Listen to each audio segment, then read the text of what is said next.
Hey everyone, welcome to the channel.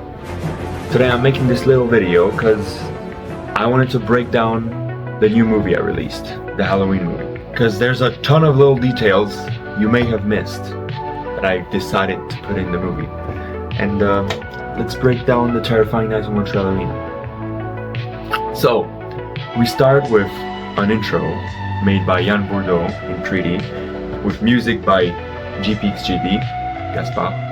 And it's a Halloween version of the original Quake Studio intro that we've been using for the last 5 years, but with a mix of the eerie music pack and the Halloween movies with Michael Myers stinger like ding.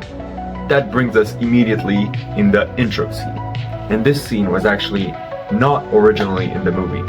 It was added after some test screenings where people didn't understand what was happening, what was the story of the movie. So I decided to add this little scene. We filmed it in 1 hour after the test screenings, the morning after. And I think it's a good addition to the movie. Honestly, it's the favorite scene I filmed for this movie. The music in the background, maybe some of you may have noticed, it's pretty modified, but it's a remix of No One Mourns the Wicked from Wicked. And it's the start of that music.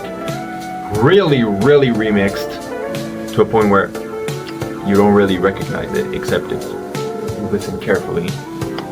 You can go rewatch it right now and you'll notice. It's pretty cool. Talking about the intro, it's great because it positions us into Montreal. This is a pretty good way to show the movie is in Montreal, even if the title wasn't direct enough. Then we have some flashing red text, like this horror, this terrifying night of Montrealloween. This is a reference to The Substance, a great movie, the best movie of 2024. It's a reference to the title cards they show in the movie, and it's a double reference. It's also a reference to, once again, Wicked. Since this movie was made in November, I referenced some of the movies I watched in November, pretty much. And it's a reference to the moment where Madame Morrible screams, this horror, this wicked witch of the West. And that's what we referenced with this intro title card. Also, I don't know if you have noticed, but during this scene where I scream the title cards, I decided to put a little more echo on the voice so it feels more impactful. Like before these scenes there's no echo, and when I start screaming out the title cards, we get a little bit of echo, so it feels more magical, more mystic. And then we get to the second part of the intro where we can see multiple monsters from last year. That's, by the way, the papers the guy at the first scene was holding. That was not the script. A lot of people thought I was just holding the script up because I forgot my text, but no, that was the character pages.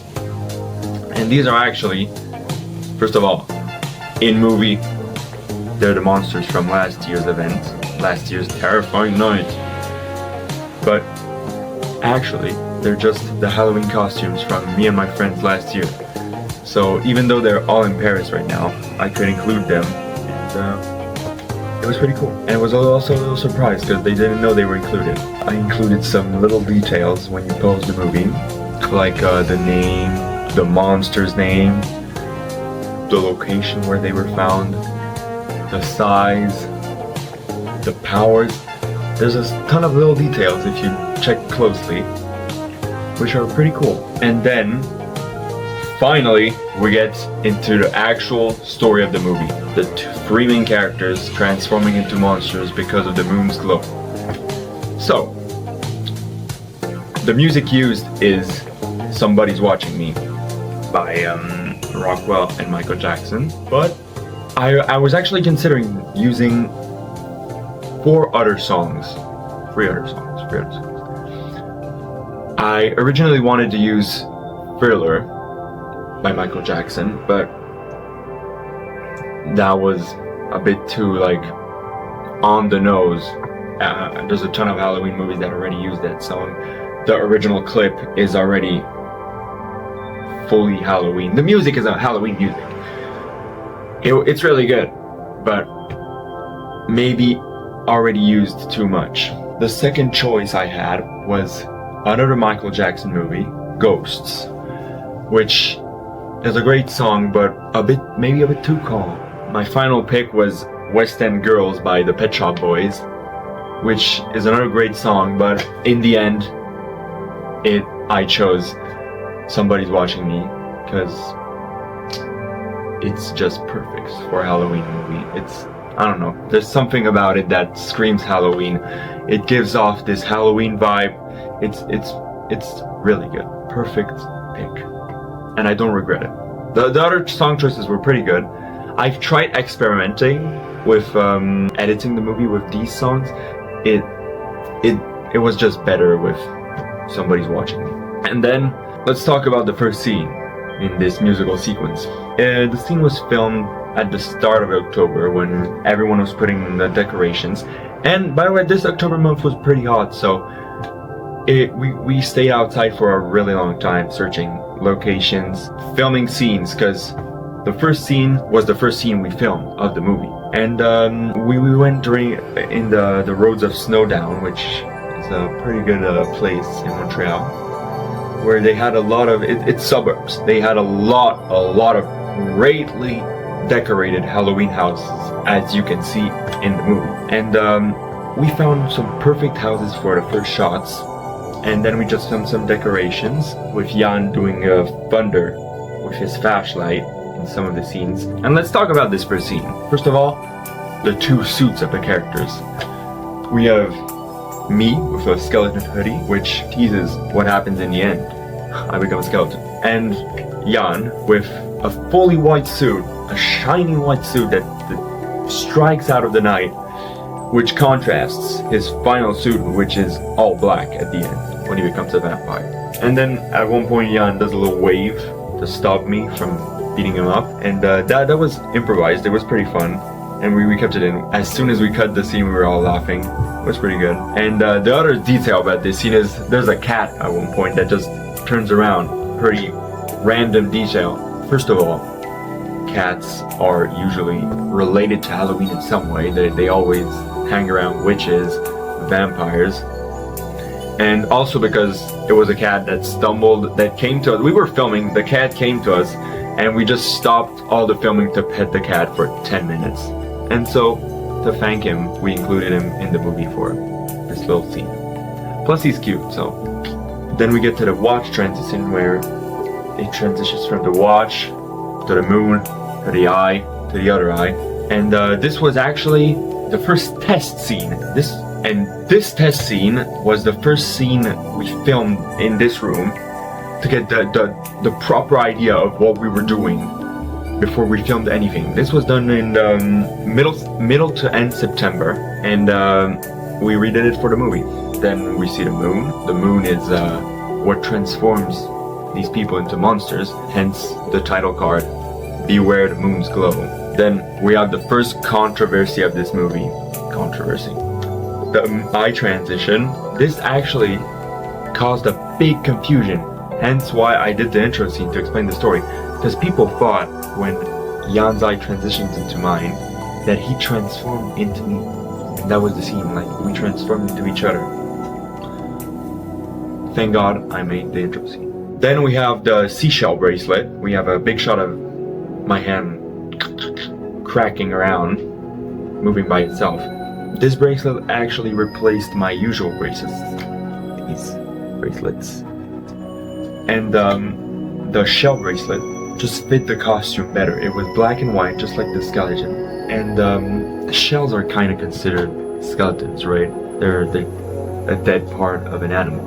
I mean, technically they're a home of an animal. It's kind of hard to explain, but it fit the costume better. Then we see the blood starting to pour from here, and that's teasing my face bleeding off and being replaced by the skull we see at the end. We just split apart, and then we have the little circle transition that shows where we live in Montreal. And if you looked really carefully, you can see Raoul coming up the hill, going toward this place.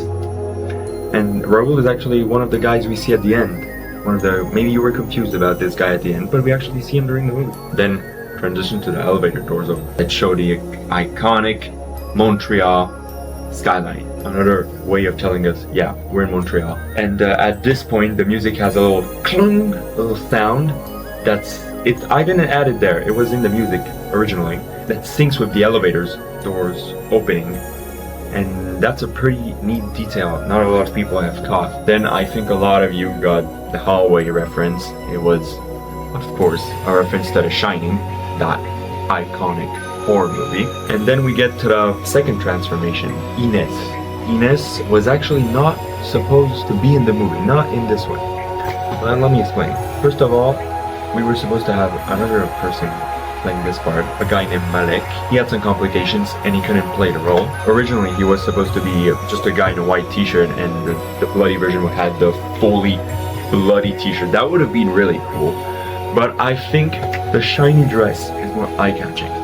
The scene starts with the jump scare of the ghost, just to show it's already coming for Inez. No one got scared in the showings I showed to my friends. No one got scared by the jump scares. I don't know if some of you got scared, but I did what I could. I had to put a jump scare in the movie, even though it wasn't great. It's here to tell you the ghost is already coming for Inez. Bloody Mary. Then we have the reference to, maybe some of you caught it, the substance, and we did the same thing here with the little ding. And then we have this black shot. That's why I think the dress was a way better choice. The dress, we shut down all the lights and I had this little lamp torch and I was slowly pulling it up towards the dress, and that's what made all the little lights shine like stars. This scene is beautiful. I'm so proud of it. And then we have the ghost possessing her, where she starts levitating, and that's a reference to an old movie I did at ACA, which is a cinema school in Paris. We made a movie where at one point the girl gets lifted up, just like in this movie. The way we made it, where one person holded Inez and pulled her up and I was just filming down to act like the body was levitating. That was a reference to how we did it in Tina the Killer 3 or 4 years ago. Then we go to the elevator scenes that we filmed at 3 a.m. and a reference all of you caught probably, Scooby-Doo, when they're just going through the halls. After that, the music stops slightly for 1 or 2 seconds and then accelerates again. And I sync that up to when I open the door. Then you can see the blood on the face and on the hand that's still tweaking and is full of blood. And now the face too is starting to have the eye holes, the skeleton full of blood, which was pretty tricky in editing, because I edited the movie to look like an 80s movie. The red was popping too much, and my lips, which are really pink, when I tried to make the red pop even more, it made the lips pop too, and that was a big problem, but I managed to go around it, so it's fine. And you have all these colors popping in the background, the Christmas lights, there's a little thing changing color in the background. It's meant to show the confusion of the character, and it's a pretty cool detail. Yann helped me build the set with Inez, Cecily, and AJ. And then we have the Yann scene where he transforms. He holds his jaw because he's becoming a vampire. So in the background you can see a black and white movie which was over there, and that black and white movie, we made it for this movie. Yann filmed it, I played with Bradley. If you want the full movie, I can post it. You just tell me in the comments. I'm already stealing a song, so why would I steal an old movie even though there's no copyright on it? So I just made my own little scene in black and white, which is a reference to the Red Cube movies, the ones I did back in college, and El Poder that I did last summer. That's probably my favorite detail of the movie. Little details that adds so much more to the movie. Another really cool detail is the room that we film in for Yann's transformation scene and the room that we film for my transformation scene are actually the same room. We just moved around some stuff. We put a blanket over this corridor so it looked like a different room, and for Yann we just shut down some light and it looked like a completely different room when we were filming. Since we didn't have that many places to film, we found a turnaround, which was pretty cool. Then the scene where he's looking through the eye hole of the door, I'm so proud of that shot. It's so beautiful. I love it so much. And we did that with the door open and Yann just looking through the eye hole, and we put a flashlight on the other side so it looked like light was pouring in so we could see clearly his eye.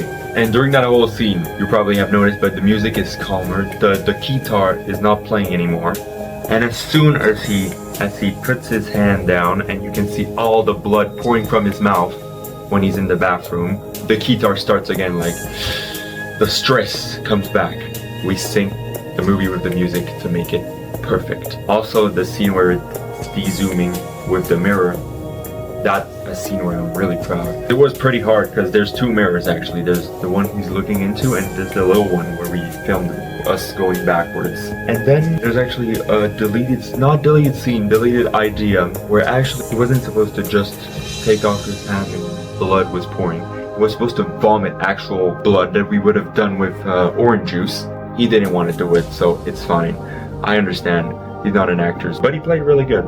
It would have been pretty disgusting, so I understand. And then we cut back to me with the face fully in blood that's looking like a skull. If you look carefully, you actually see the teeth, the sides, and the holes, and it forms a skull fully in blood. The last step before I become fully a skeleton. And then the camera shot of me falling down. That was beautiful. Cecily filmed it. I think we filmed it like 4 or 5 times before getting it right, because Cecily is a great filmer. He managed to do that shot exactly how I envisioned it. Bravo. And then we have the shots of me and Yann fully transformed, and I want to jump back to Ines too. We have the 3 colors, red, blue, and purple.